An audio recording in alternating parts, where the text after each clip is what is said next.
this is Battery Park City to our left, folks. Those are residential buildings right on the waterfront here. A great place to live.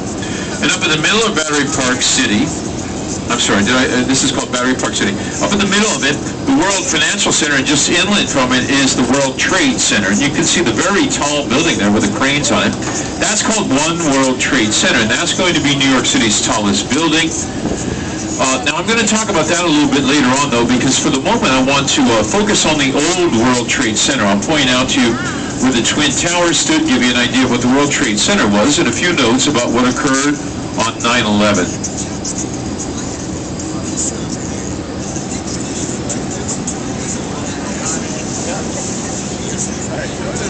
Over to our left now, you can see a small rounded-top glass building, the Winter Garden, and right behind it was the North Tower of the World Trade Center. To its right is a dark green cone with steam coming out of it.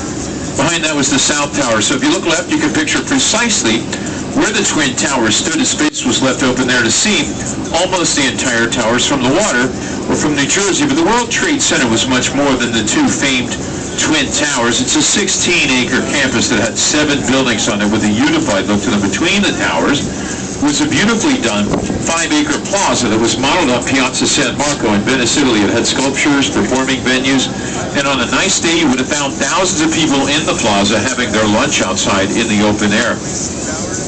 On 9/11, the first plane came from the north and flew all the way down the length of Manhattan straight into the North Tower.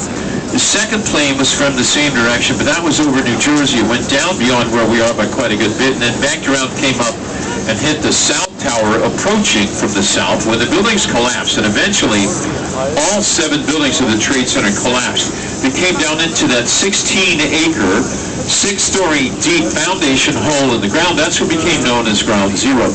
When we come back up the river and past this area once again, I'll talk to you about what's developing and what to expect in the future of the World Trade Center, okay?